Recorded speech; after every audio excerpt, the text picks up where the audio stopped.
Time has come for a second time to speak as witches and wizards and neophytes do. I'm Daniel Dubois. I'm Michaela Gaffenstone. And we're your hosts for the Think Like a Wizard podcast. Welcome to Season 3, Episode 4, which I'm going to title Tina Wankey. And so just a reminder, I use the word neophyte, not as a description of a person's spirituality, but just because they're new to the show. And with that out of the way, I'm going to let Michaela do the introduction. I am thrilled to welcome Tina Wankey to the podcast. Tina is the founder of Roots of Healing L.L.C, because that's her business. She blends traditional and alternative approaches to help her clients connect with their mind, body, and spirit for holistic healing. She's also a licensed clinical social worker, has a Master of Science in Holistic Nutrition, is a certified wellness coach, hypnotherapist, keep up with me here, and energy worker. She's a true advocate for holistic health, combining her expertise in mental health, nutrition, hypnotherapy, and energy work to help her clients uncover the root causes of imbalance and move towards lasting wellness. Wellness? Good Lord. Wellness. I don't know where wellness came from, but we'll leave that over to one side.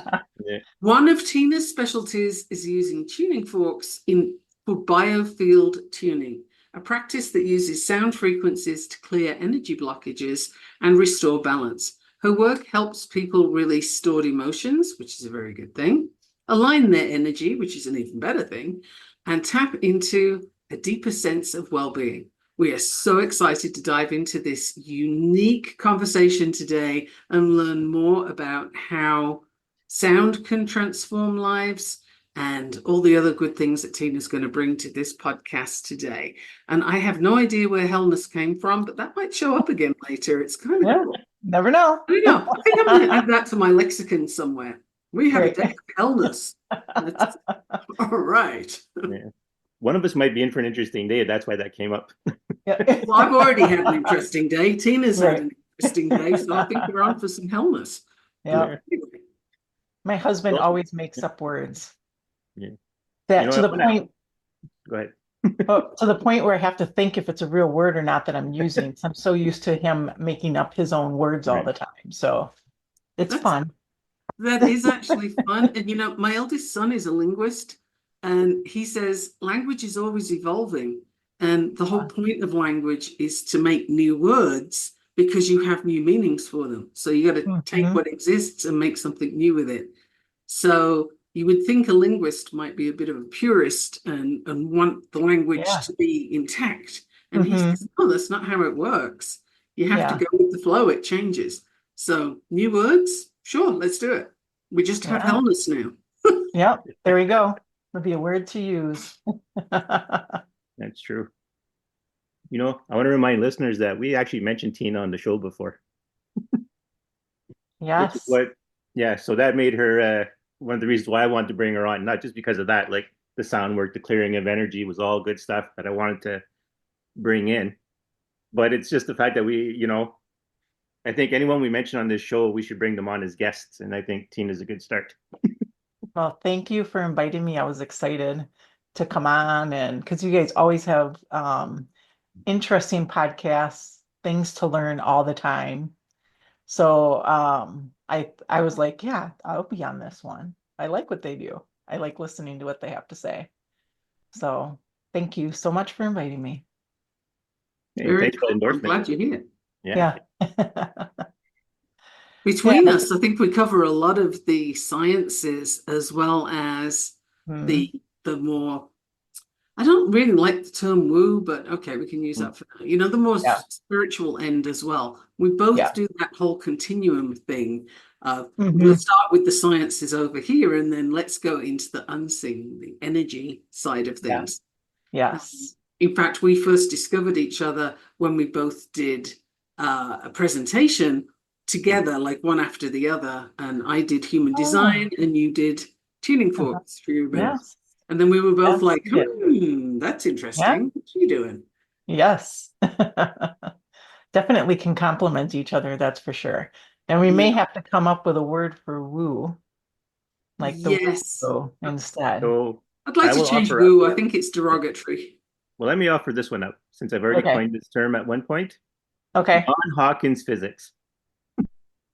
Non-Hawkins physics. Yes, because the idea that whenever scientists discover something, they either put their name on it, even if it's an old understood thing for generations, because it's not in the modern lexicon of whatever Mhm. organization you're part of, they tend to add a new name for it. So I thought going with the tradition of you have non-Newtonian like physics, which leads to Yeah. non-Newtonian Yep. materials, and then you have a non-Einsteinian physics for everything he Hmm. didn't cover. Well, now it's a new one, non-Hawkins, to cover all the stuff that Stephen Hawkins didn't touch on. Oh, there you We could go. also do a post-Jungian because Jung was We into could. archetypes and all kinds of Oh, yeah, things. yeah. That how about post-Jungian? So we've Mm, developed on from there. We could Hmm. play with this. Yep. yes, there you go. That's a goal for us in the future to figure these things out. Yes. But you know what? I think we should start with probably talking about sound, right? Yeah, let's talk about sound. Yeah. That was the thing that secured me wanting to bring Tina on in the first place. Yeah. Actually, when she did her presentation, I was like, yeah, I'm bringing her on. Yeah, I think sound is because you can see it. You can record it, you can Mm. see it. I got really fascinated when, and I'm not going to remember the term of what it's called, but like they'd have the music playing and they have like sand on, like on Oh, a yeah, yeah.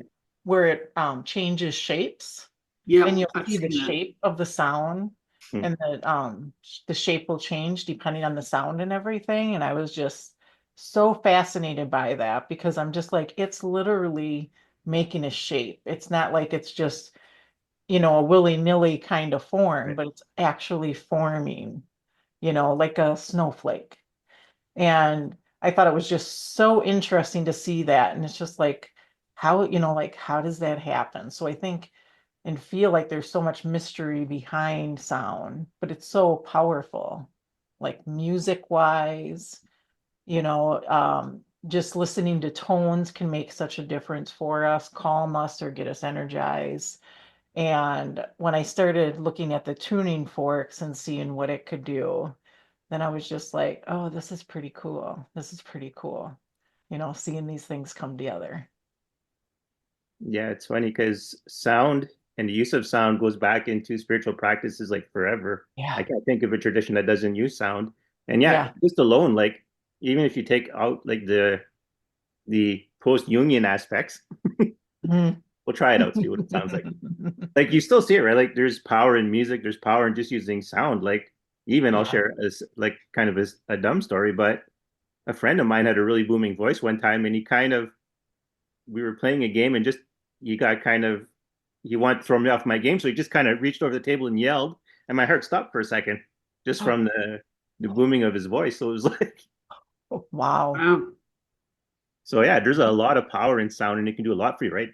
And the Yeah. calming of yourself, the soothing of things, but even Yep. what I was going to say, even the stimulation of repair of nerves and all kinds of Hmm. there Yeah. is like sound is such a big thing to enter, even if you didn't want to do the again post-Jungian aspect of Yeah. it. Yeah. Post-Jungian sounds terribly official. I like it. I actually, when you started talking about sound, my mind immediately went to the first time I heard Tibetan bowl music.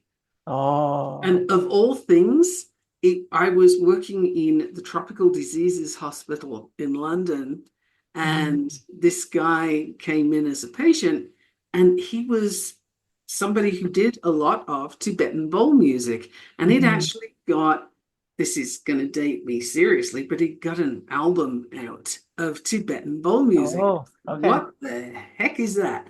And so he played some of that music, and the resonance was amazing. And then since then, I've been fortunate enough to do some Himalayan hopping, go to some different countries there and hear the monks doing the throat singing and the deep chanting. And I defy anybody to be in that environment and not be altered by it. That sound literally rearranges your internal organs. I mean, in a good way. It's just, it kind of feels like it brings you into harmony with yourself. It's amazing sound. And I have zero scientific background for that, just lived experience. It's like, wow, you feel different when you're in that environment. And that's as close to a voice being a tuning fork that I can think of. That reverberates. It's really, throat singing is amazing. In the program that I got trained in for tuning forks, they have a level where you don't use tuning forks to tune the body. You use your voice. Oh, yeah. They just added that recently. And I can't sing, so I don't know if it's going to be something I'll put myself out there for down the road. I'm not sure. I try to never say never because you never know what's going to happen. But just the sounds and the monks, I was thinking about that because it's just so powerful, and I've never heard them in person, so I can't even imagine what that feels like, that intensity. But just the tones and what they're doing, it's just it just sinks into you. That Yeah, vibration.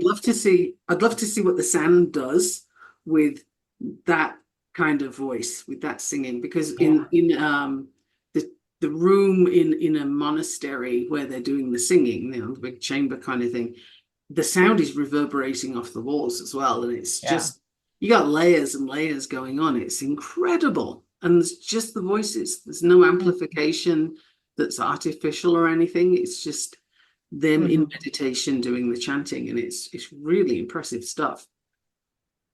Yeah, I was going to add on to what Tina said.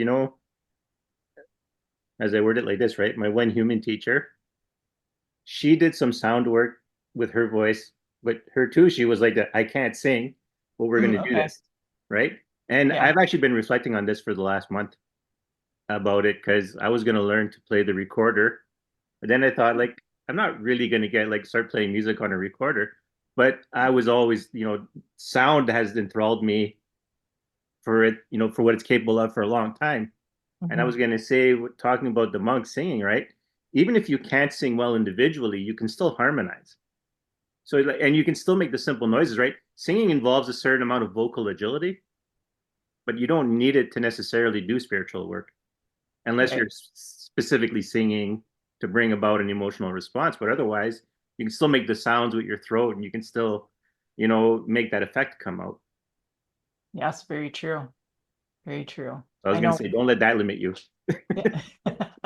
Well, when I do sessions on people, sometimes I am like letting out like audible sounds, like releasing what's there, and it just using the voice versus not in that process, it feels different, because it just feels like there's just a difference in that release that happens, because it's almost like it's like almost coming through, and then I'm releasing it through my body and expelling it alongside of it getting cleared out just with the use of the tuning forks. But I feel comfortable with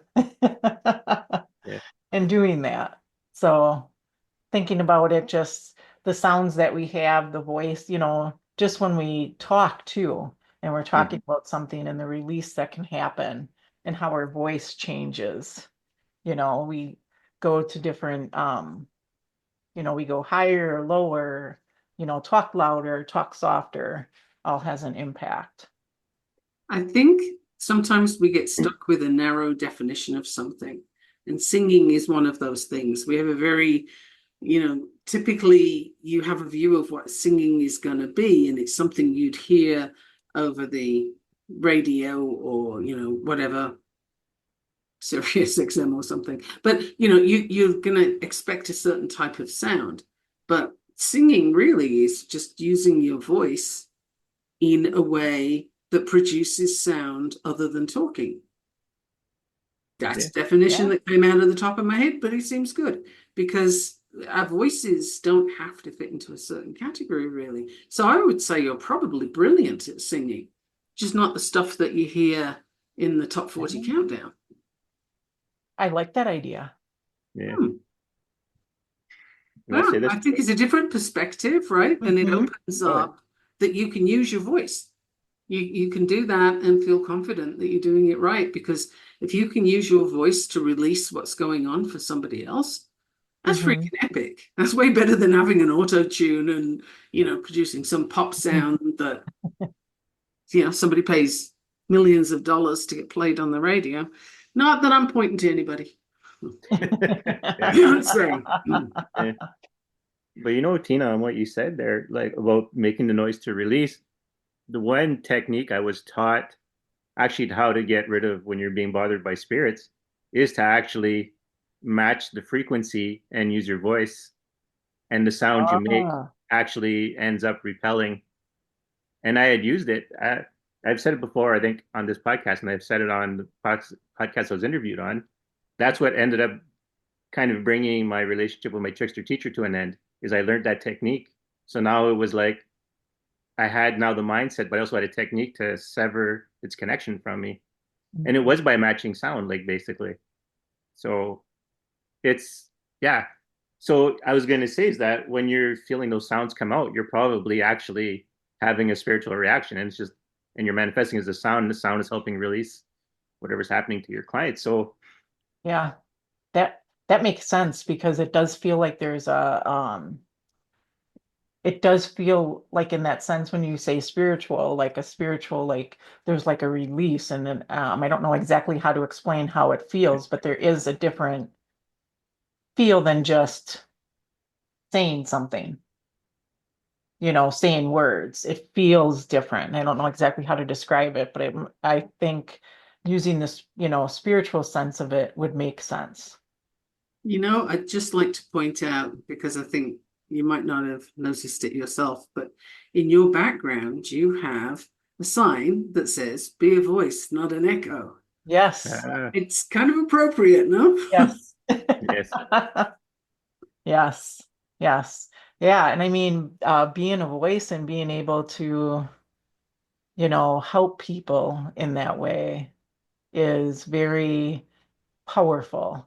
And I think if we can don't have to necessarily use our words, but we can use our voice to help people along the way in any spiritual, sense, it's adding another layer to their healing and growth. I think so. And I think words can sometimes be misinterpreted. They can be Hmm. distracting. They can get in the way. But the voice, the sounds don't. And Yeah. if it's not actual words or not recognizable words, then you actually take out that distraction. And it's just the pure essence of Yeah. sound. So and you can't say, well, this person can do the sounds and that person can't, because we all can. It Hmm. just sounds differently depending on what you're working with. But that's correct too. Going into the human design thing, we all have what we need to have. So Hmm. whatever that sounds like is correct for you. Hmm. And you have that gift of being able to use it to release things for other people. That's the definition of a healer, I would say. That is what you need to do. It's something other people can't do. And it's your unique, innate ability to bring that voice forward. So, yeah, the words and making them sound a certain expected way, I think is a distraction. It's not necessarily helpful, but that's my 10 cents worth. but you know what? That's exactly the goal of this episode, though. We just walked through. We just using Tina as an example. We just brought up Tina's more of a healer than she realized, and had an innate talent for it, because it's true, right? That, like, when you do the client and you start to sing, or not sing, but bring out that sound, that's what you're doing. You're bringing the release to their pain, or to their what's bothering them with your sound. So like Michaela said, right, you already have the gifts you need So yes, Yeah. okay, maybe you don't have the Yeah. vocal agility to, be a singing star, but you already have power within sound with your own voice, with your own ability to bring out that aspect in someone. Which is Yes, that's, pretty cool. I think you need to put that in your bio. I I might don't have to. know I how, was but you like, gotta put it in your bio. yeah, no, I was just thinking, I'm like, oh, there's a lot of truth, in what you're saying. And when like just sound wise, like not having to think about what's being said, you're just taking it in. You're just being in the moment versus processing what words are being said or thinking about what's happening through thinking of things that are, what's happening through words versus just being Mhm. Yeah. creates a different feeling. Yeah, I think with words, as soon as words get involved, we start making them mean something, right? And so you've got the words, then we're going to look at intonation, facial expression, body language, all those things. And when we start thinking, what does that mean? And even if it's not on a conscious level, your subconscious is building a story around those words. Whereas Mhm. when it's just the Mhm. sound, that's less likely to happen because you just don't have the material to work with. And so the sound can get through and work on a cellular level. And that I think is incredibly valuable. And it's not generally talked about particularly, I think. At least I don't hear about it that often. And I think we're missing something because it's an Yeah, important component. yeah, I think you're right. So, yeah, you. Yeah. Here you go, Tina. Well, and I think for myself, like, because I have a hearing loss, so I wear hearing aids. So I feel like like will sometimes feel like I have to work harder to hear what somebody's saying, like depending on where their tone is and if it's a tone that I hear well or don't hear. So Hmm. then I feel like that pulls away. So like when I've had, like energy work or things like that done, I feel like when I'm trying to listen to what they're saying to make sure I'm not missing anything, I actually feel like it disrupts what I'm experiencing. Because then when I go quiet and I'm just going with what's happening, whether it's, tuning forks or singing bowls or whatever, or, it feels different because I just feel like I'm taking it in versus having to concentrate. Right. It Um, moves from the brain to the yeah, body. yeah. Yeah, I was gonna say, it makes me think of interspecies communication. Like even just, like I said, my own experience with empathy and modeling another creature's emotions, right, saved me from a fight with a pit bull. But Mhm. but the tone of your voice, right, when you're talking to your pets, they don't necessarily have to recognize the words you're using, even though I think depending on the whatever pet you have, some of them have sophisticated word recognition. Oh, Mhm. they all have it. We have 10 animals, and I can tell you Yeah. they all pick up the key words. They know their names. Yeah. They But all have that, but they do get intonation and they yeah. do get intensity. Because I Mhm. had two dogs that were getting into a fight with each other the other day, and that Mhm. doesn't happen very often. And there's no way I was going to physically intervene between which two was it? It was a Rottweiler and a Puggle. So I wasn't going to get involved in that physically. So I used my voice, and I basically sounded like them on steroids. And the two of them stopped, backed away from each other, and lay down. And I Oh, was like, I was alpha dog in that moment. Yeah. It was just like, and stay there. And they're Yeah. just kind of looking at me. But that really saved a whole lot of hassle. Now they don't usually fight, but this particular time it was a food thing. And Right. I didn't want to kind of physically get too close because when they're upset like that, anything could happen. But it was interesting the way they responded to my voice, and it was the intensity of it. Like I was like them plus. You'd have been a little surprised to hear it. I was surprised myself, but it worked. Yeah. They got it. Well, and that's the thing, right, too, right? Because I think pretty much all our, for mammals anyways, our nervous systems are older than our ability to actually form words. So we still respond to the tones and the sounds, mhm. right? Even you could, I was going to say, program someone using different tones, but Oh, more on yeah. an emotional level rather than necessarily sophisticatedly. But you could set someone's behavior for, change some of at least how they behave by the tones you're using. Well, we use tone all the time in that way. I mean, think of if you next see an interaction between a man and a woman, typically, this is how it's going to go. He says something and she wants to soothe him in some way or make sure he doesn't feel upset with her for some reason. You will hear her response go up. The voice gets higher.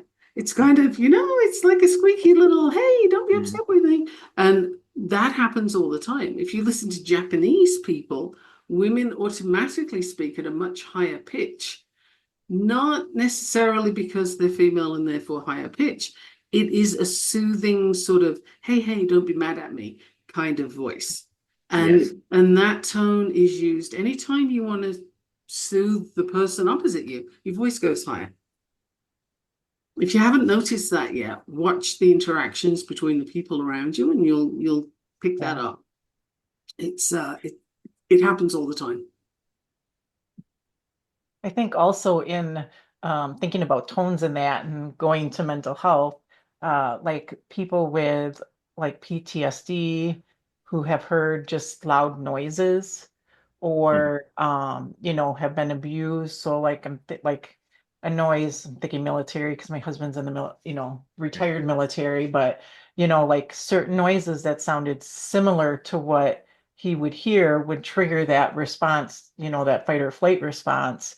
And I think when we just hear certain noises that resemble something, even if it's not a voice, but it might sound similar to a sound that's associated maybe with someone yelling at them, getting yelled at, a certain tone or intensity that they have. And it doesn't even have to be negative words associated with it. It could just be a sound that they're hearing, and then it's triggering a response. So I think we have a lot of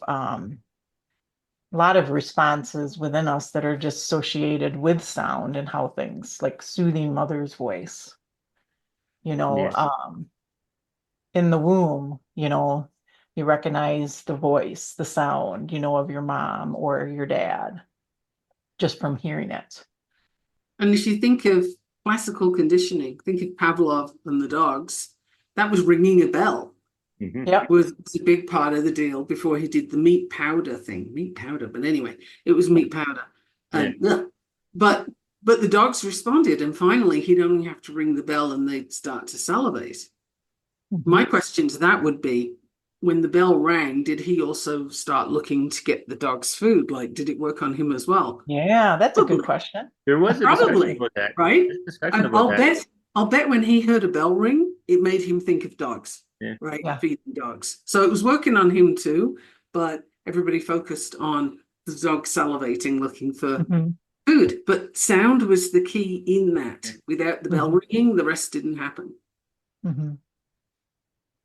Yeah, it's funny how easily or how responsive we are to sound.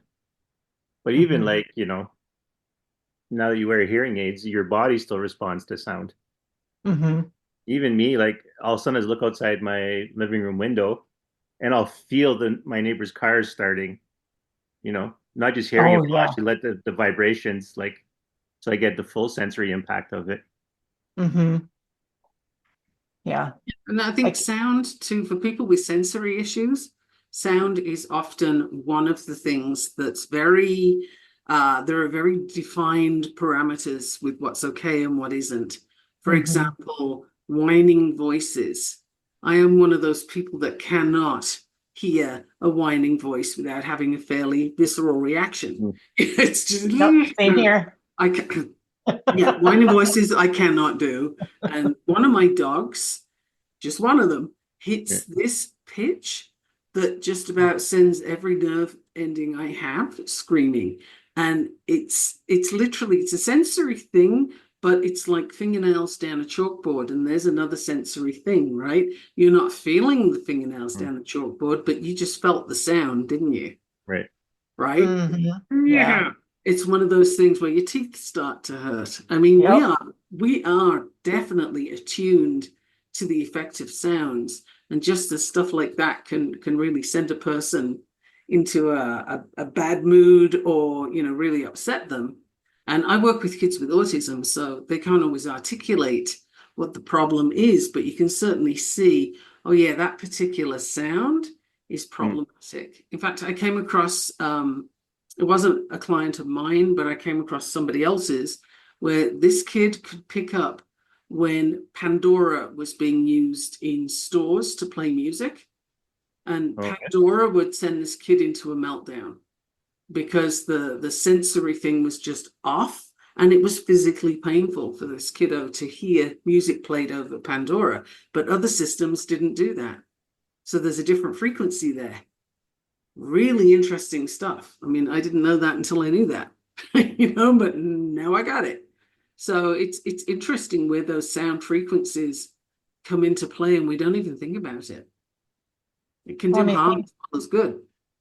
Yeah. yeah, when we think about frequencies, I mean, everything vibrates. Everything does have a frequency. We just may not hear it, but everything vibrates. So there's it, like air, it vibrates, electrons, molecules, everything vibrates. So there's always, you know, I think we may not sense it all the time, but it's still there. But then I think some people can be more sensitive. And I think that's, like when you see someone who's got those sensory issues, that they're picking up on that stuff more. Like my daughter will not go to prom. She won't go to homecoming because she does not want to deal with that sound. It's too intense. She gets overwhelmed at school, just in the classrooms. It's just too much. It And I'm is a thinking, lot. Mm. yeah. Oh yeah. Yeah. And she can't focus then. And then that's when I'm like, okay, maybe having a hearing loss isn't so bad when I can't pick up on all of those sounds anymore, where I can sleep through the night because I'm not hearing the road noise, like from, cars going down the street where my husband's hearing it all. Um, but yeah, like frequencies, everything vibrates, in order for us to have form, our cells are holding together and vibrating. So just because you don't hear it happening doesn't mean it's not happening. Actually, I would love to know, what do you think about the effect of electricity, of being closer to electricity lines or further away from them, how much electrical usage you have in the house? What do you think of the frequency of electricity with the frequency of our vibration? Do you think it messes with it? Do you think it alters it? Do you think it does nothing at all? Like, I'm really curious. I don't have a Yeah. preconceived Yeah. answer to that. I think it probably does, because I mean, if you like, Bluetooth impacts us, EMFs and that.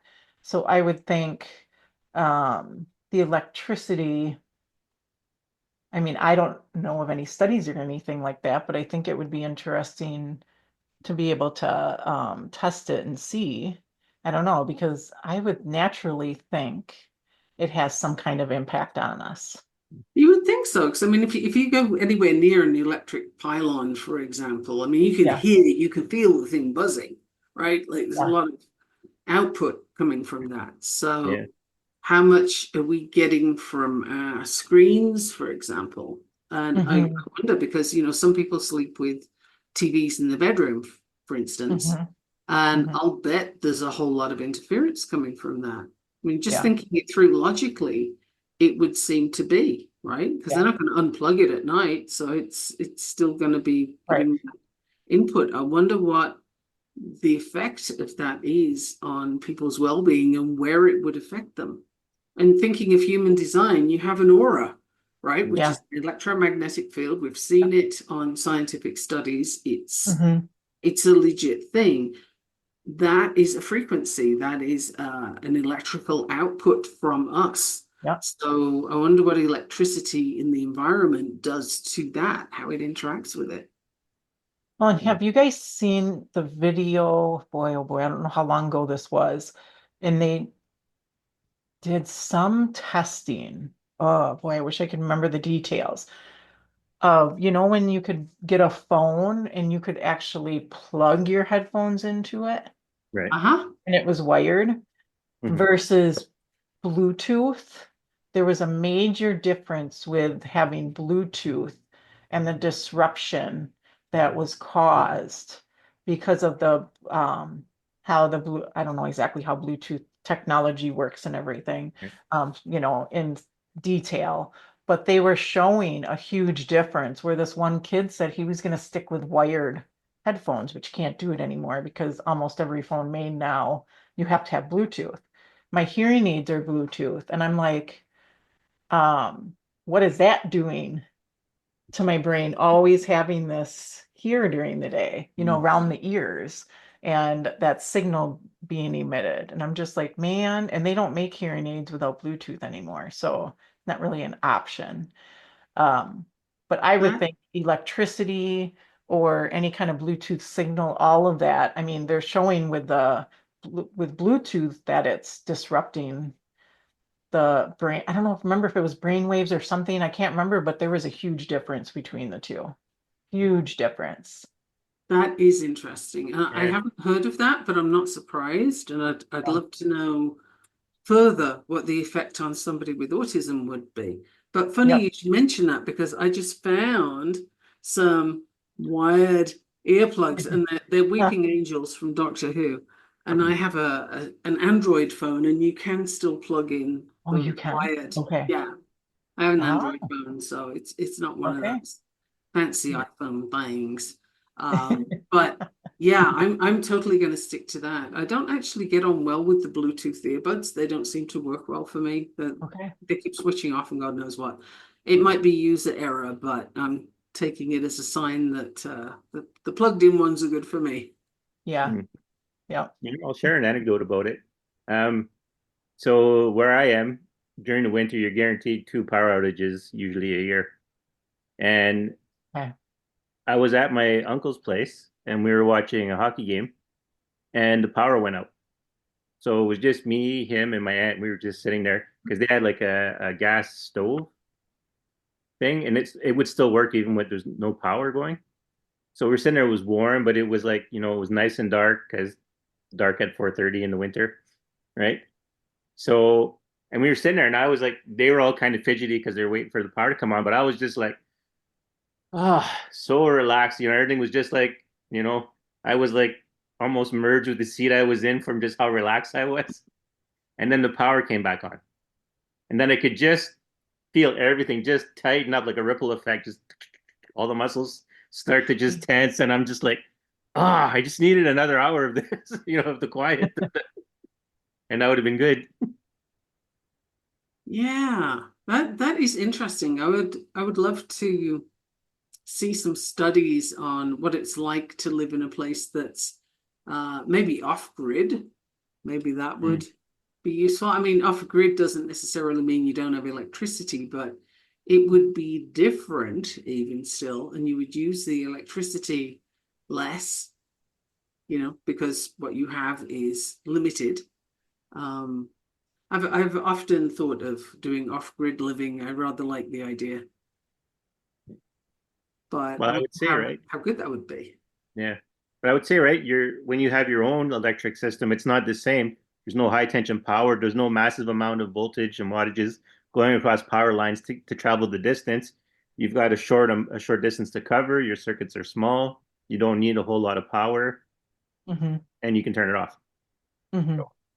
I would think you would probably be a lot calmer, a lot easier on you. You probably notice it, like, also going back to the electricity. The first time I turned on a cell phone was like I got punched in the face. And then after that, it was gone. But the first time I turned one on, it was just like someone went, pow, and like hit me. And my brain just kind of stopped for a second. And then it came back on and it was like, all right, cell phone, Oh, not that awesome for me, I guess. But I've never had it after, just the first time I turned a cell phone on. yeah. Hmm. Yeah. Well, and they have the block. Oh, I don't have it on here now, but they have the EMF blockers, that you can put on your phones or your laptops or whatever to block that. So I mean, I do think electricity still would have this, has to have a similar effect, maybe on a different level, but I would think it's still the frequency, you know. Definitely. In fact, I was just reminded of one of our light switches. It did this for a while, don't know why, but it had some electrical, should we say, wonkiness to it. That there was a Hmm. picture above it. It's carved out of stone, and it's a Buddha from Borobudur in Indonesia. So it's a heavy picture, but quite small. And it was right above the light switch, and it was vibrating. You could hear it buzzing. Mm. It wasn't live. You could touch it and it wasn't doing anything. But the electricity from the light switch was making this thing Right. vibrate. And it did it for Ah, about a week and then it stopped. Like I don't know what that was all about, but literally you could hear it as you walked past it. And if you watched it carefully, you could just see it kind of vibrating a little bit. wow. So, and Yeah. there's nothing wrong with our electrical system to the best of my knowledge. Mhm. It's not old or anything, but yeah, I just did that weird thing for a week. Yeah. Well, and if you go back to the idea, of how sound can create, geometrical um, figures, Hmm. that's sound. That's just sound, so why couldn't, electricity that's flowing through something have an impact or, yeah, Yeah, it's everything like, influences everything. mhm. Mm, I don't know why, but I feel the need to continue that whole moving the sand thing. Yeah, because you can get some pretty complex shapes depending on the tone and the frequency you choose. Mm-hmm. Like I've seen some very, very complex images, Mm-hmm. Yeah. but more of like not like, objective, object, because in art, right, there's object, there's abstract, and there's objective abstract. Mm-hmm. Objects look like something, abstract doesn't look like anything, but the Mm-hmm. abstract imagery is Yeah. amazing, and the complexity of it is Mm-hmm. amazing. Yeah. Yeah. And with water too, sound will change how the water looks, just like snowflakes, depending on the sound. So it's really very powerful. And we've always known about it. Like going back to the beginning, sound has been used in so many things. They'd make sounds with, different like bones and things like that, and things that they could find. I mean, sound's always been involved in so many things. So there's a long history there, but I feel like sometimes we lose things as modern society goes along, and yes, we don't necessarily give credit where it needs to be given, and we don't go back to to root things that can help us because of modern society, and we lose some of that. So it's good that people are staying connected to it and have, even when they get ridiculed for it and saying, well, that's woo-woo, like that, I'm glad people have hung on to that and stood up for that, throughout time so it didn't get completely lost. agreed. And sometimes, it's you get ridiculed for things that when you look at it, it's like, but that's the origin. Why are you, why are you being rude about the origin of something? Yeah. And it's a place of ignorance where it's just been lost. Mhm, And for those that haven't fully lost it or have Mm. rediscovered it or however it's mhm, come to you, that can put you in an interesting place. But I don't know if mhm. you get this experience, Tina, as well. I suspect you do, being a mental health professional. But I have people in the behavior analysis field. I get the whole, you're kidding, right? You're talking about human design, and and you have a science background. What's wrong with you? Mhm, And that's before they even look at anything else I might play with. mhm, Just human design, which actually isn't that far out as far as I'm concerned, mhm. but they find it difficult because it doesn't fit into some very narrow parameters Yeah. that needs to be. So do you get much grief for that? Like, do you get given a hard time for that by anybody, or do they maybe not know? Well, It's for the most part, most clients, I tend to draw in ones that are more on the spiritual, open side of things. But I still do have some clients where I'm just like, oh, I'm like, I don't think they realize everything I do, Mm. because I think they might, kind of question it. So sometimes those are people that it's more like the traditional therapy. And, but I have so many clients, it's funny. I'm like, so I will literally ask them, like, so why did you choose me? I said, I'm just curious, like no pressure, like just, I want to know why, because they'll say, well, I was just drawn to you, or there was something about you, or your aura, or, there's always something. And many of my clients tend to be on more of a spiritual side of things than like a specific like religion side of things. They Okay. s- more open, to different things, and um which is good because it aligns. And then those clients that I have that aren't there, that's okay. I just meet them where they're at. And then some people aren't the right fit, like, and then they need to find somebody different. But I I tend to get the clients that I'm supposed to have. Right. Yeah. That tracks. That tracks. Yeah. But Yeah, I I do find get it's lots of other questions. professionals. It's other Yeah. professionals that typically have a problem with it. Yeah. And Yep. I'm never quite sure, do they feel threatened by it, or is it just out of my realm of understanding, therefore wrong? Because I think sometimes getting into a professional side of things, people get very narrow in what they will accept and what they won't, Yeah. especially in areas of psychology Yeah. and the other ologies. It's like either you're in our little group or Hmm. you're one of them and you're outside and Yes. therefore not right, And Yes. so if somebody within the group branches out, it causes some consternation, I have found. Um, yeah, Yeah. Yeah. I think so. I think part of it falls in some of the ethical stuff, because ethics is such a huge thing, and I'm not saying it's a bad thing because we need ethics, but I think it almost can cause a narrowed tunnel view of what they're looking at, and not being fully open-minded, because it's like, well, you got to practice within this scope. And like I'll use nutrition, because when I was going for my master's in holistic nutrition, because of mental health connection, I was being told by the hospital where I was at, they're like, well, you can't use that in your practice though. And I'm like, but you guys are paying for it. Like, you're paying for part of my education to do this.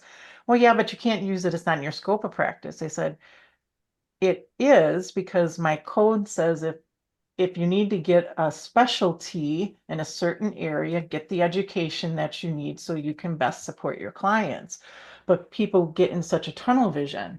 So when I was going into private practice, and I was going into even just nutrition realm of things, not even into energy side of things, it made me nervous. Who's going to question me? Who's going to report me? Is someone going to report me to my Mm. board? And then I got to, answer to them. So there can be that, I had a fear there, and I would I'd keep myself under the radar, because I didn't want to get in trouble, even though I wasn't doing anything wrong. But you have this mentality. So I think professionals um, sometimes aren't open-minded like they should be, even in the mental health field, because of what they're exposed to, because they don't understand, like a lack of knowledge. That's why that I was have to be a voice, not an echo, because I want Yeah. to be more of a voice now, and not have that fear of what's to come. that was beautifully diplomatic of you. Mm. Um, I, I would say a lot of professionals are just, well, I'm going to use words that leap to mind, which is anal retentive over the whole thing, like Okay, they that's just, fair. That's fair. isn't it? They just get very, it's this way or you can't do it. It's this way or it's Yeah. wrong. And, the area that I'm in, boy, it's narrow. I mean, we're supposed to stick to only the behavior that you can see, and you ignore the thought processes that go into that behavior, well, obviously that's not going to work. You can't do that. But that's where I fall into some difficulties with my fellow behavior analysts sometimes, because you know, that strictly speaking, you're supposed to work with what you can see and nothing else. Yeah. And I don't think it just Yeah. doesn't work that way. So that whole thing, though, I also experienced that sort of fear of, oh, am I going to get reported? And now I've kind of gone through that fear, and I'm just at the point where, well, I have to do the things I'm here to do and show up the way I am. And if that happens to be the case, then so be it. But I'm not going to be ruled by that. But we, as human beings, we really do stop ourselves from progressing so much in so many ways with artificial rules, right? There's a whole lot of constriction and restriction about what we can do and how we can show up. And it doesn't have to be that way. It doesn't have to be there at all. I wonder where that came from. You know, is it from one particular group trying to control another, or do we just do controls on ourselves? I'm not quite sure, but it's something we do, and I'm totally getting away from sound waves here, but but it sort of affects the professional who wants to expand how they show up, because obviously food affects mental health. Of course it does. It affects everything. It's what we live on. So how can you be outside your scope of practice? It's not possible. If you've studied the subject and you have the information, you cannot be outside your scope of practice. Exactly. And the other thing that was interesting is then I discovered that there's energy psychology, and you can get continuing education credits for energy psychology. So the field that aspect is coming around more and more. You know, my interest going now, and I promised myself I wasn't going to do any more certifications. So I think there's like it's being recognized. I think definitely like in the sound field, things are being more recognized. You know, they know that there's frequencies and how that interacts. I mean, in the training that I did for the energy psychology, we were doing muscle testing. Now, you're doing muscle testing on clients, on mental health clients. Ethically, you're not supposed to touch your clients at all. But, you know, so like there's all of the, you know, it's like looking outside the box a little more and looking at what you're doing, and doing, you know, what's going to help the clients. And so I'm glad the energy psychology field is getting more. Also, nutritional psychology is getting better too. So all of it's coming around. No, I have studied. I have studied nutritional psychology, and it is fascinating. Really good subject. You know, the thing about not being able to touch your clients, we have that too, which is kind of hard when you're working with kids with autism, but because they often want hugs. You know, people have this idea that the kid with autism doesn't want to be touched, but that's not at all true. That can be one child and not the next. But we also have this thing of, you know, don't touch, don't touch. And the bizarre thing is, number one healing thing that a human being can do is touch another. We heal through touch. It's, you know, when I first went into nursing, we did blood pressure the old-fashioned way with that wonderful sphygmomanometer, where you pump up the, you have the bowl, and you would touch the patient. So you're feeling their skin temperature, you're feeling the texture of the skin, whether it's dry and flaky, is it clammy, you know, is it good tone, not. You're getting the pulse, the strength of the pulse, the frequency, is it regular? You know, you're getting all this information, and you're touching the person who feels that touch, and it's calming. So all of that plus blood pressure. And now you just slap a cuff on, the stupid machine takes 10 minutes to pump up, causing all kinds of pain in your arm, and probably gives a faulty reading anyway. And most often, the nurse or the doctor doesn't even know which arm they're supposed to do it on. And then they ask you questions while it's pumping up. So they're doing it all wrong now. And I mean, literally, it's all messed up. You can't talk while you're doing your blood pressure. And these basic skills have been lost. But touch is fundamental. Yeah. It's the most important thing. You know, if somebody will hold your hand while you're going through something difficult, you feel supported and you feel Mhm. connected, even if they do nothing else, Yeah. right? And then that But we're not energy. allowed to touch people.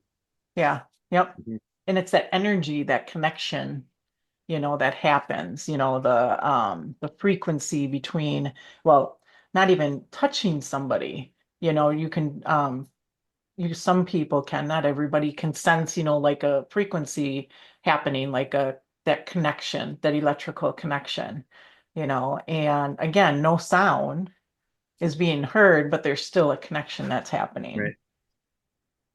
And that's, I was going to say, I think part of, to answer kind of your question, you were saying there's a culture around things, of, like I'll say this with medicine, right? I was doing some research into becoming a herbalist. I never followed through with it, but it did lead me into nutrition, which is why now we all know each other.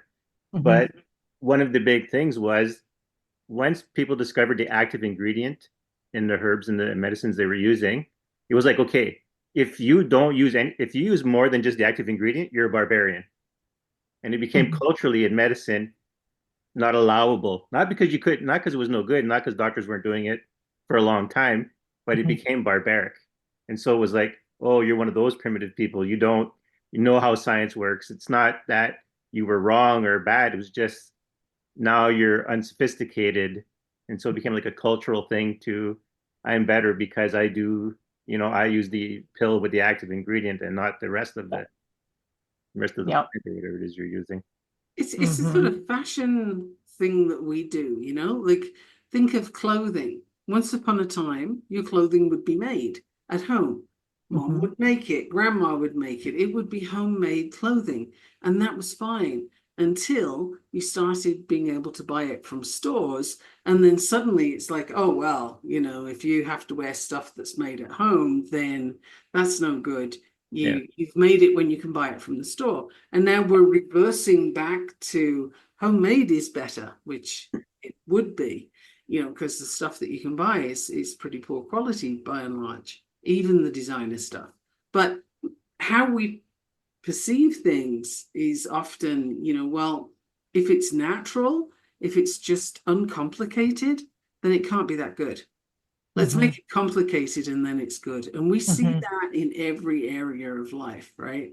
We've got to Mhm. overcomplicate things. It's just in human design, one of the things that I point out to people is that thing that you can do easily, that thing that you don't have to think about, it's just there and you're surprised other people can't do it. You tend to discount that as being insignificant, but actually it's you in your flow. That's you in your correct energy flow. But we're sort of enculturated to think, well, it's got to be more difficult than that. If I'm not struggling, it can't be worth anything. And we've Hmm. really lost our way with that one. So, you have to have these fancy chemical compounds, or does it even work? Well, I don't know. Hmm. If you have a headache, try getting a little bark from the white willow tree and see how that does for you. Make some tea, Hmm. you'll probably be fine.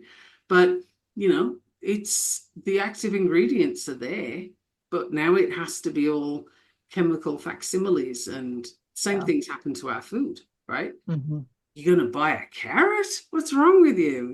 Go get a bag of chips. That tastes better. It doesn't, but you've been sold a bill of goods to say that it does. You know what? To piggyback on what you said, coming from the world of information technology, so when microcomputers came out, not microcomputers, sorry, there was a revolution in the 90s where like just computing power exploded.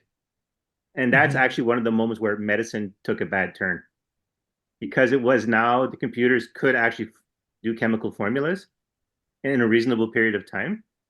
And so it was people were inventing medications and then they were trying to find problems to attach them to. But it came out of an explosion in computing power, not Hmm. Hmm. because the medicine was required, not because the medicine is necessarily better. It's just that now we can make all these medicines a lot easier. So let's just see what we can tack on to any problems that exist. Hmm. Interesting. Hmm. Well, another big difference with modern medicine as opposed to herbal is with herbal medications, or herbal treatments, however you want to look at it, there's always a short time limit on it. You're going to have this for a week or a couple of weeks or a day, but it's not like do this for the foreseeable future. There's always a shortened limit to it because the body just needs to get balanced again, and then you should be fine.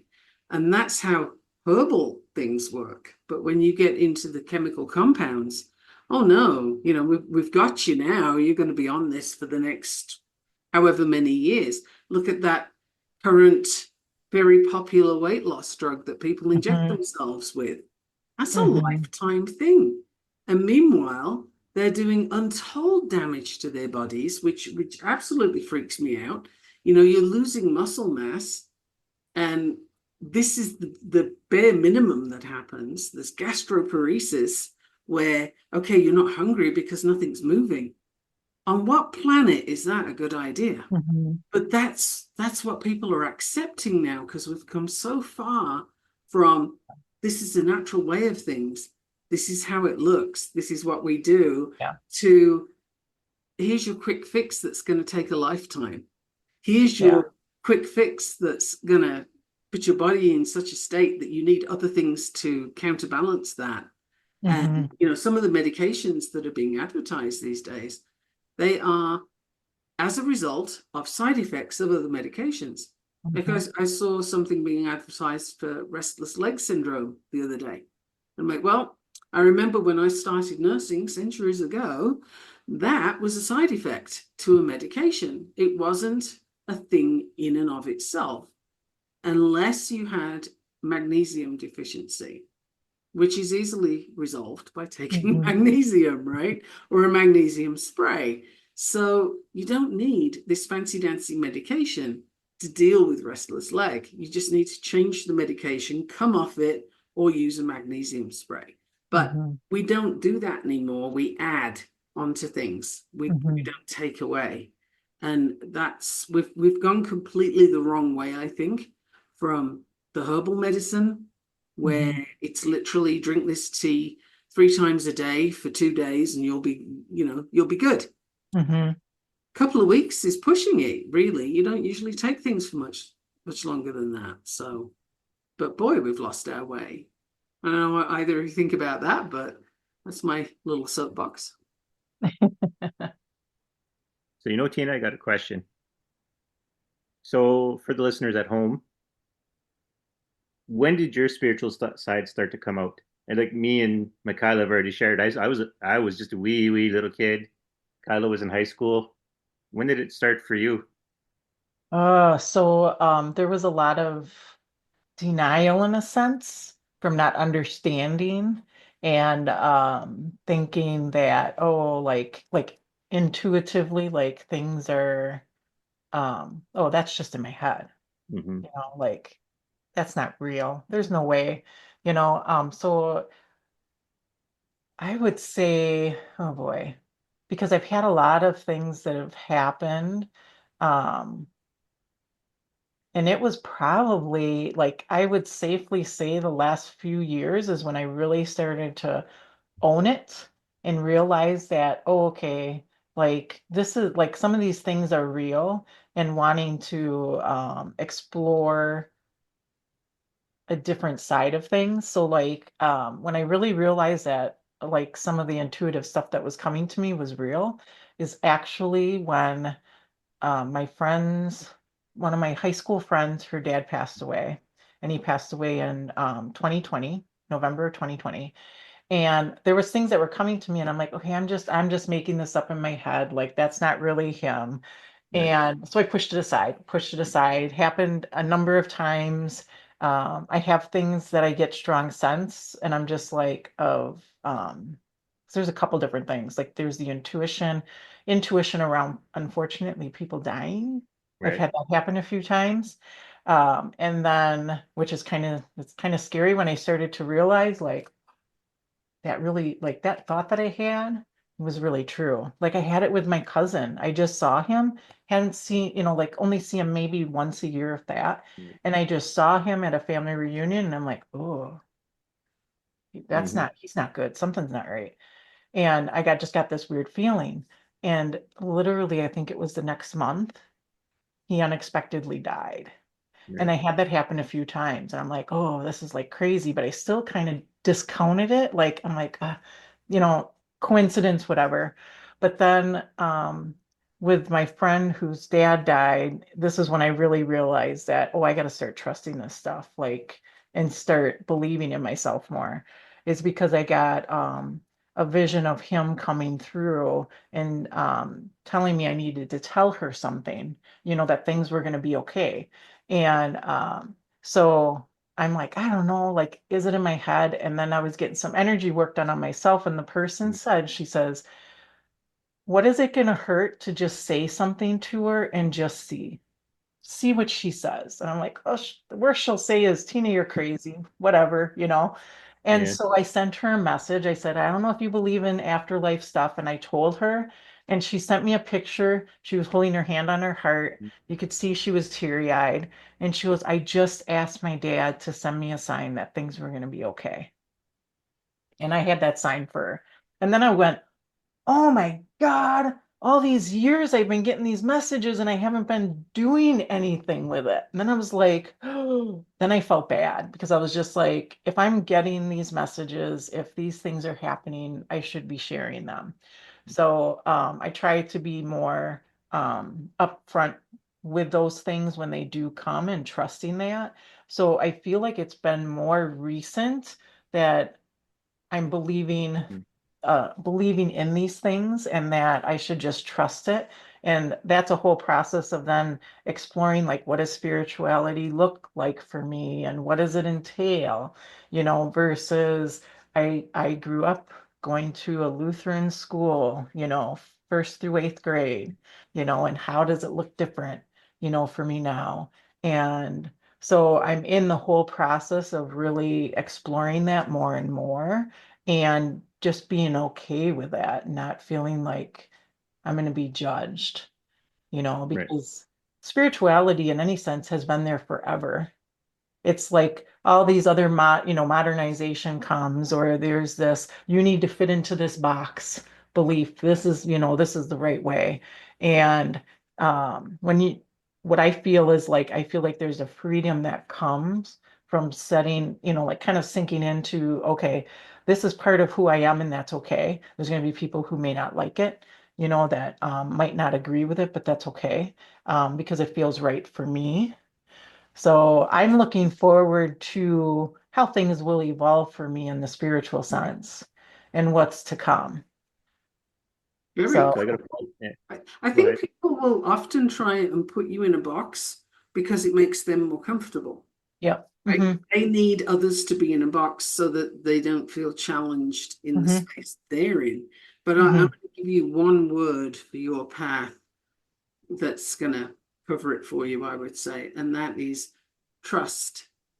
You have to Hmm. trust what's coming in and trust Hmm. you have it correctly. And Yeah. that's it. That's what you need. It's trust. You Yeah. have that, Yeah. you've got the rest. That's your Well, word. yeah, just to reinforce that, because so our first guest that we had on, Willa, so now we talk frequently, and it's exactly that. When we told her just to be trusting and be curious, Hmm. the stuff she's experiencing now is like, and it's only been several weeks, is like I get calls every other day. It's like, oh my God, you don't know what I seen today. And I'm like, fine, I understand. Tell me your story. Yeah. Tell me what happened. Well, yeah, because I was gonna follow up with you on my follow-up question was gonna be, so how's your life now? How does it feel now that you've decided to open yourself up? Yeah, I feel, well, it feels like a sense of, well, a couple of different things. It's a Mhm. little bit of nervousness because it's still like, okay, I got to let go of other Right. people's thoughts and judgments Mhm. and being okay with that, but also excitement because I feel like deep down, I feel like there's a part of me that has always been drawn to like, and I don't even know how I would kind of label it, but like practicing spirituality, kind of pulling like from the witch area. Right. And but I don't know exactly how I would label it. Like I think it pulls, I feel like I would pull from different ones as I've been exploring it. Um, and it feels exciting because okay, I feel like I'm now being more true to myself. I also feel like there's been that ancestral pattern that will be Mhm. coming back into in a positive way. Right. Because I do feel like there's been like past lives. There's been the witch aspect has been there, and I've also been punished for that in past lives. So I Okay. feel like that part comes out too. So yeah, but I think it's there's excitement that comes with it because I feel like there's a freedom that comes with it. Just being able to be, true to yourself in general. Like when people always try to fit inside a box, like I tell my clients this all the time, what feels right for you? What feels, like what's the right direction for you? That's the direction you got to go, and when you start, and you guys know this, like when you start falling into what feels right, things start falling into place in a different way too. Hmm. It's the only way you can do it, honestly, Yeah, because everything else is trying to tick somebody else's box, and you can't do that. You're just not the person to do that. And we spend a lot of time trying because as kids, that's what we're taught we're supposed to do, yeah, is please other people, do it their way, fit the box for them. And it starts, with little kids. Give grandma a kiss goodbye or a kiss yeah, hello. And you don't want to, but you yep, have to. You don't mm-hmm, have a choice. And it yeah, starts very early on with you don't have a choice. And then if you're yep, put into a religious upbringing, that adds a whole layer of complexity to finding mm-hmm, yourself through all of that, yeah, because now you have everybody else's opinions on top of you. So that yep, freedom that you have now to explore and to just be mm-hmm, is, beautiful thing. I mean, Danielle and I are both going to heartily commend you for that journey and sort of, yeah, absolutely. And I think, Well, I don't know if I'm right here, but I think the term you're looking for the exploring witchcraft and so on is eclectic, because it yes, basically means everything, little of yep, everything, which is my that's where style. yeah, that's where I feel like as I was like doing exploring, like I feel like I pull a little from here and a little from Uh-huh. there and oh maybe a little from there. So yeah, yeah. Yeah. And even in that field, you can have people that say, no, no, no, you have to be either here or over there. And it's Yeah, like, yeah, no, you can leave that at the door as well, because mhm, no, you don't. You yeah, can pull from different things. There is nothing to hem you in. And every time you find a place where you can shatter a boundary, that's an awesome yeah, thing, I think. Yes. yeah. It's yeah, being true to yourself. I mean, I've had clients that um I've worked with um who have been like Catholic and then switching like in the Catholic Church. I could probably say none because that's not going to narrow it down to anybody specifically. But then questioning that, and then we have talked about that and what that looks like and how that's changing because there's such a you need to do things this way and that way, and that's wrong, wrong, wrong. Um, it just it it was a big change for her, to come out from that. But she stepped outside of her box. Yeah. You know, bringing that up, right? Because I was raised Catholic, and as me and Michaela have discussed before, it's like the people not realize how much magic they're practicing, like asking the saints for stuff and putting a rosary Right, out, right. and like it's loaded with magic. What are you talking about? Yeah, and I think a lot of people just don't understand that. Even like the Christian traditions that are pulled from pagan Mhm. tradition. Christmas Absolutely. tree, anyone? Yeah. Yeah, people Let's don't let realize that. Mm. Yeah, let's just bring the sun and the stars Yeah. and the moon and everything in and put it on a tree to bring in the yep, winter solstice. And Mm. yeah, yeah, and that's yeah, Christian how, yeah. totally pagan. There's so Yeah. many things that are. And some religions will be very honest about bringing in the original religion where they are. For example, Tibetan Buddhism is a blend of Buddhism and Bon religion, which is animal spirits. Oh, And the Dalai Lama himself will talk about the Bon religion as being the thing that was indigenous when Buddhism arrived. And so they just mhm, incorporated it because that's how mhm, you get people to follow the new thing. Yep. is you Yeah. bring in what they're already using. So some Yeah. religions acknowledge that openly and say, well, yeah, that's what we did. And Yeah. it works fine. Yeah. And that's also why Buddhism looks different in different countries. So you have the Himalayas where they've got the Bon religion, but then Mhm. the sort of flatlands like Thailand and Cambodia, Sri Lanka, those kind of places, they have Mhm. Theravada Buddhism, the saffron robes, and they have a very different approach because the cultural, it's more Hinduism in those areas Mhm. rather than Bon religion. So, and it came at different times, so on and so forth. So it's sort of the same religion, but it's really practiced differently. And Mhm. it depends on what it gets blended with. But Mhm. sometimes it's a bit, you could almost compare it to the herbalism versus modern Mhm. medicine and the old religion versus the new religion, which is, in this case, I'm thinking Christianity in all its different forms. They're like, no, we don't have anything to do with those other things, those old things. That wasn't us. It was, but they're not able to accept it in a great many cases. So it's I always find these things interesting to look at and to explore Mhm. because it kind of tells you something about how open that particular group are going to be to other Mhm. possibilities. Mhm. Yeah. And I mean, you could look at Buddhism and meditation, and someone might be, a very specific religion, but they might meditate, but it doesn't mean, like pulling from different Mm. beliefs that are out there, practices, I should say. And it doesn't, it's like figuring out what works for you as an individual, like what feels right and what looks right for you. Well, meditation in Catholicism, it's going to be prayer, right? Yeah. Hmm. And for which it's going to be spells. Hmm. For a Buddhist, maybe mantras and Hmm. meditation. So Hmm. it's the same thing, different names. Yeah. Yeah. Those are all It's the same, right? interesting. Like I tell people for magic, all you need is intention. You need a Mhm. spirit willing to work with you to make the effect happen, and you need to have the energy to feed the spirit to do the work. And that's every religion Yeah. that ever Yeah. existed. Yeah. There's you, there's whatever deity you're praying to, whatever entity Hmm. you're praying to or doing, asking for help for, and you have the energy to give them. So, Hmm. and that's magic in a nutshell. So, Yeah. Here's a piece of magic that I've just thought of that fascinated me. I didn't know it existed until oh, recently. And that is to sell a house. yes. St. Joseph. First of all, I didn't realize that Joseph was a saint. Not my thing, right? But anyway, okay, St. Joseph. There, you could buy from Amazon realtor packs of statues of St. Joseph. And there's this whole ritual where you bury the statue upside down, right near to the for sale sign of your house.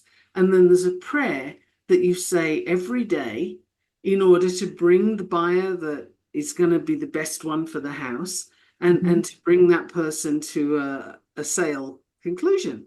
Hmm. If that's not witchcraft, I'm Greek. Of course it's witchcraft. Like, I saw this, I was fascinated. I was like, this is a thing. And I looked it up on Amazon because, Hmm. you buy everything from there. And they have packs of 50 for realtors to buy these statues. Okay. And Well, they're like little interesting. plastic statues of Joseph. And you're praying to Joseph every day, pretty much the same time and what have you. It's a magical ritual. Yeah. Yeah. Absolutely. You can buy it on Amazon. Like, is that not Yeah. fascinating? Blew my Yeah. mind. I was like, Even wow. after you said that, I didn't realize how popular it was. And I was talking to my sister about it, and she says, yeah, she says, dad and stepmom did that when they were selling a property. They went and got a Did they? kit. Yeah. And I'm like, oh, I didn't even know about it Yeah. either. I'd And you never Yeah. people heard around of me are it. doing it. I'd never heard of it. And then I let it be known I was selling the house. And I had like 3 different people say, oh, have you got your statue of St. Joseph? And, what is this? I was fascinated. So we did actually get a statue of St. Joseph and I put certain crystals with it. So let's see what happens. Ah. Embellish the ritual a little so it makes it Yeah. ours. But Yeah. interesting stuff. So Yeah. some things you can put them out there and everybody just says, oh, yeah, that's fine. They have no problem with the idea that this upside down plastic statue is going to bring Right. all kinds of things to you, right? Mm-hmm. But if you say it in another area for something, they're going to look at you and say, are you one of those witches? You know you're going to hell, right? Yeah. Or Yeah. whatever perception they have. And yet you can get your plastic statue off of Amazon and pray to Yeah. it, and that's okay. But if you use the word spell with it, Yeah. then be like, oh, that's not okay. But Right? prayer, yeah, And it's exactly the same thing. It's just a different term. right. Yeah. But what else is it when you have a formulaic prayer that you repeat every time, Mm-hmm. then what is that but a spell? Mm-hmm. And it's supposed to be invoking something. So Mm-hmm. again, what is that but a spell? Right. Yeah. Okay, now Christians all around the world are screaming. Yeah. Yeah.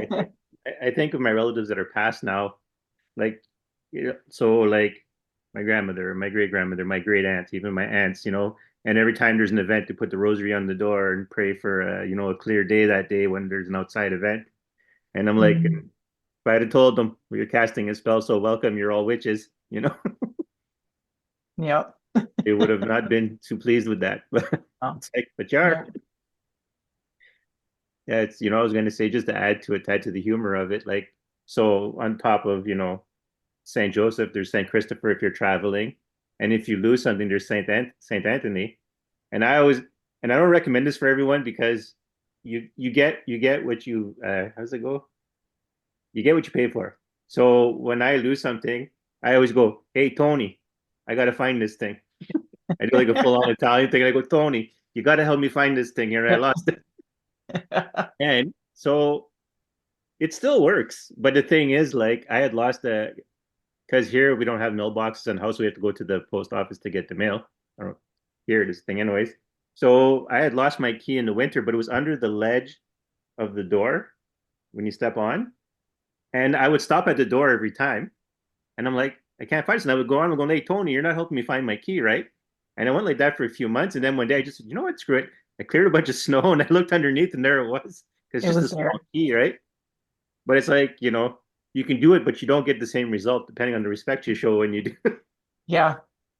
I had an incident. I was in Miami for a convention, and there was this crystal store that we went to, and there was this particular crystal, and I still have it, and I Mhm. was just kept being drawn to it and drawn to it.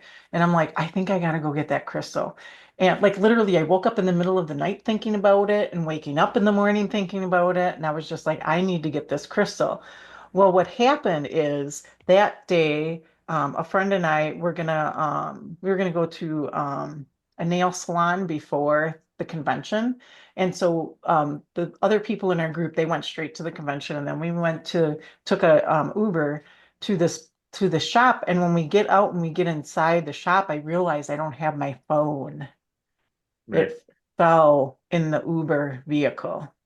And I'm like, talk about like like a lifeline gone type of Yeah. thing. I was just like, I am not home. I don't have my phone. And we were trying to figure out how to contact Uber, and they couldn't get a hold of the driver, and we were flying out the next day. Well, that night, um, we went back to that crystal shop because I was still drawn to that crystal. So I get this crystal, and the lady told me, oh, now you got to send an intention for it. And I go, what do you mean? She goes, well, what do you want the crystal to help you with? And I'm like, oh, I know what it's going to be. I need to find my phone.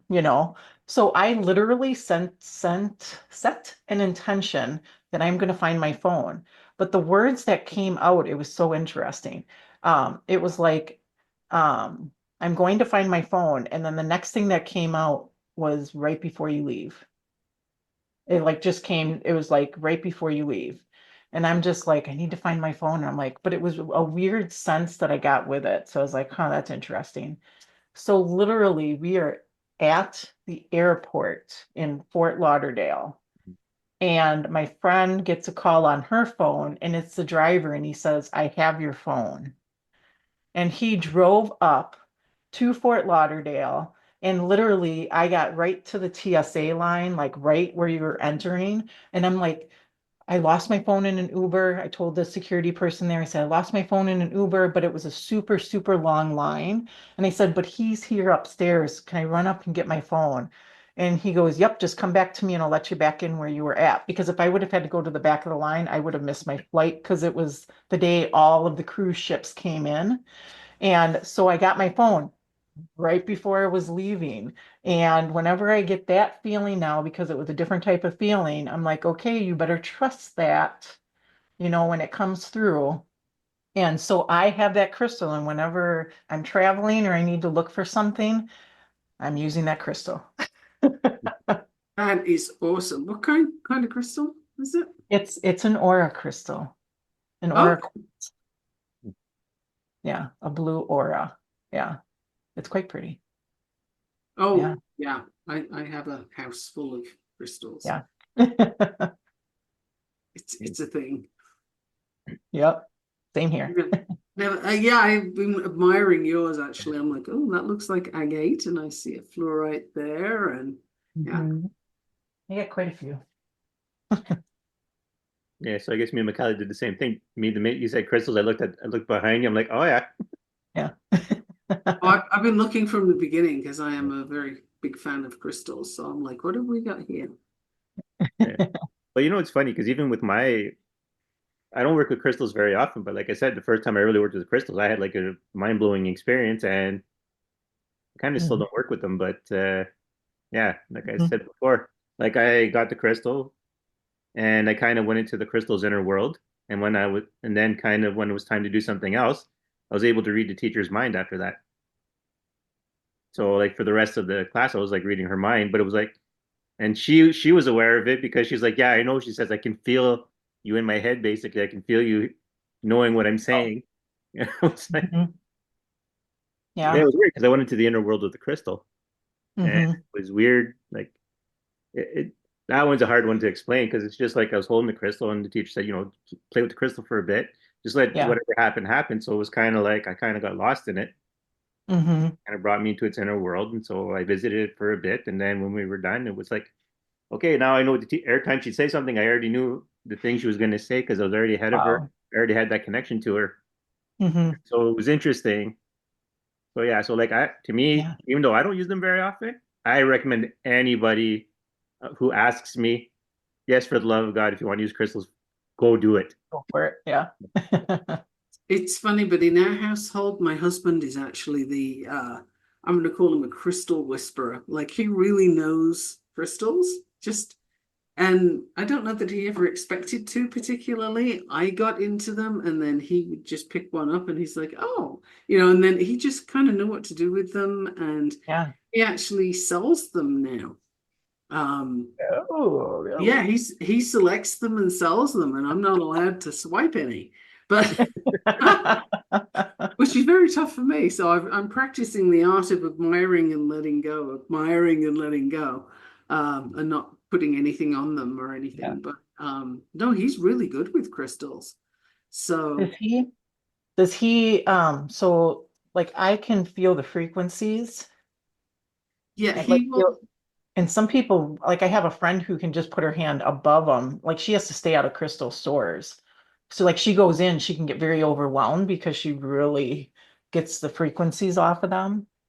No, he will. For example, here's one. It's right in front of me. So he'll Hmm. kind of hold it, and he just sort of he'll be doing this, and he's looking up Hmm. somewhere, and then okay, and then he knows kind of what he's playing with, what he's got in his hand. Interesting. Okay. Um, and sometimes he'll just instinctively go to something when he has a purpose for it. Like I've Mm. told Danielle before, I think one time I had this. I just had this massive upset stomach. I felt nauseous. Like I was really, really sick, really, really quickly, and I had no idea why. But I had a lot of pain, and so he kind of looked at me, and he looked worried, and he disappeared, and he came back with this massive amethyst, and said, "Put this where it hurts, and just keep it there. You'll be okay. It'll help." And then he Wow. left the room again, Yeah. and it actually did. Now we can go into the whole, was that placebo effect? Was that whatever, whatever? you can, but all I can say is I wasn't convinced. I was really curious though, because he hadn't done that before. But yeah, he said, no, this is good for pain. Here, have this. And I had this whacking great crystal. But I don't That's know cool. if it did the trick or what did, but I felt Yeah. better. So I'll take it. Yeah. But sometimes, you know, I'm off to do a presentation or I'm off to do something that requires a little extra, and he will come up and say, okay, you need this one in this pocket and this one in this pocket, and he kind of sets me up before I head out the door with the crystals I need. And I just love that. Like it's so cool. And I don't have to ask. He just kind of does that. And when we had my kids were visiting, they all ended up with bags of crystals that were specific to them, like my two boys and their girlfriends. He'd put the bags together, like, here, you need these, you need these. And he said what they were for as well. And I was quite delighted that they were all just, okay, thanks. You know, this is good.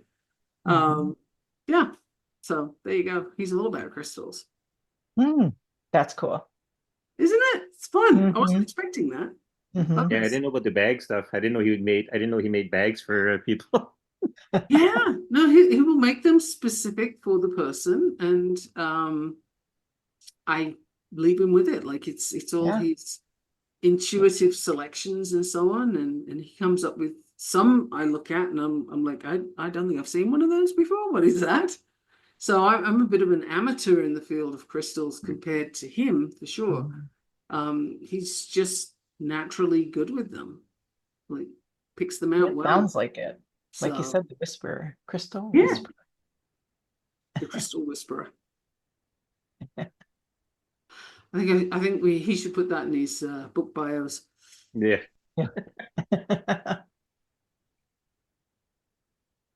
Yeah. So I got another question for you, Tina.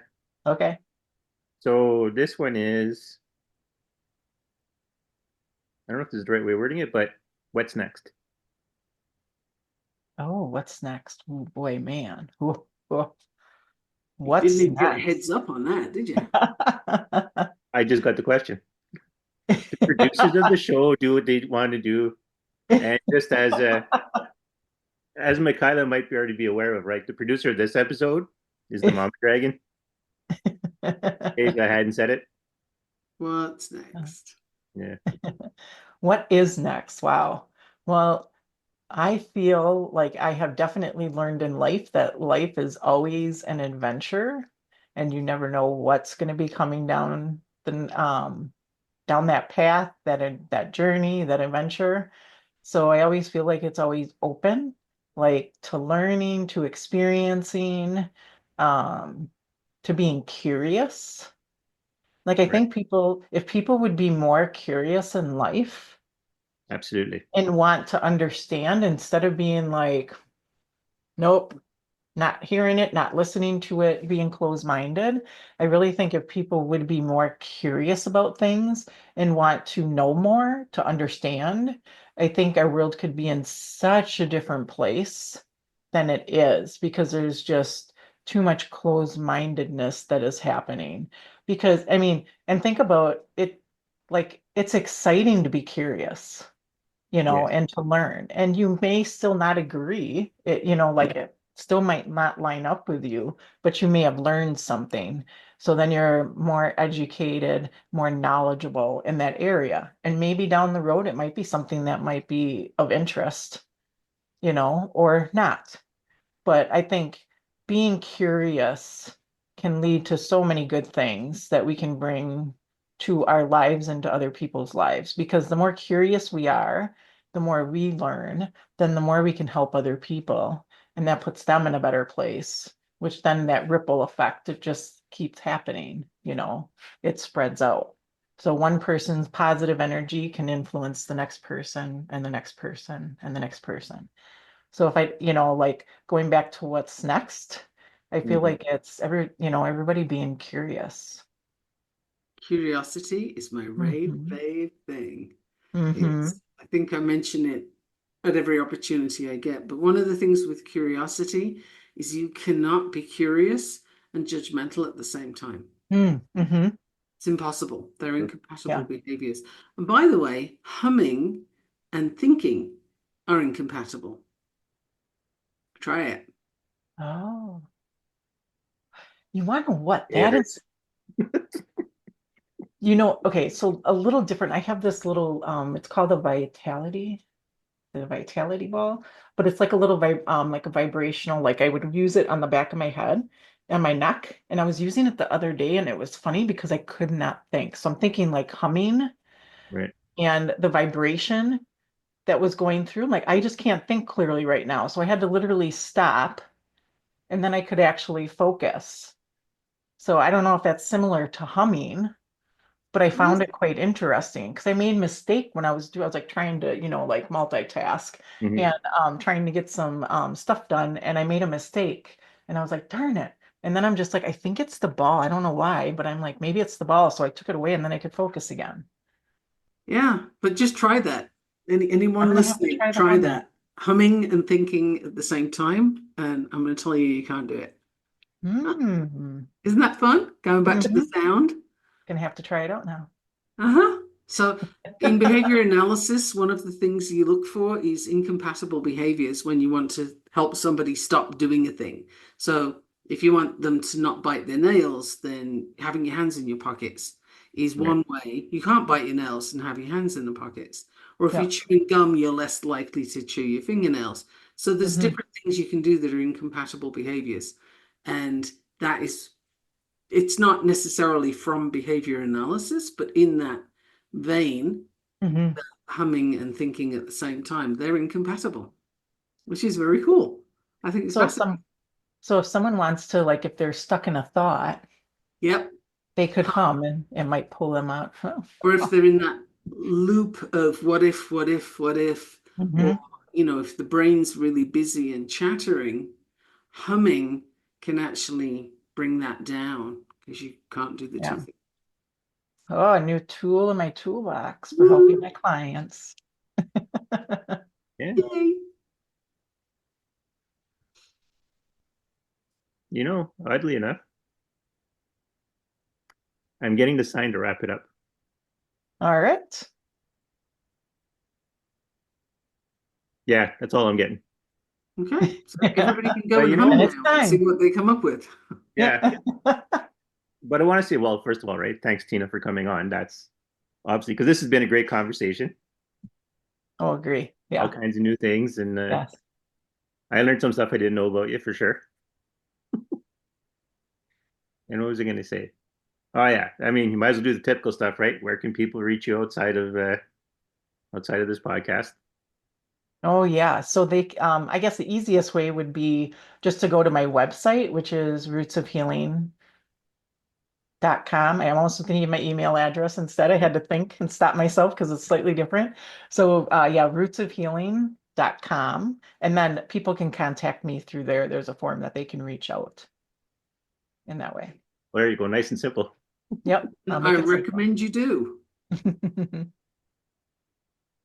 Well, thank you for having Yeah. me on. I greatly appreciate it and enjoy it. It was a lot of fun. This has Oh, been it a lot was. of fun. Yeah, for sure. Yeah. So, without prolonging it too much, I'm going to say once again, I'm Daniel Dubois. I'm Michaela Gaffinstone. And And you're I'm Tina Wankey. that's right. Thank you. Right. And until next time, everybody. Until next time.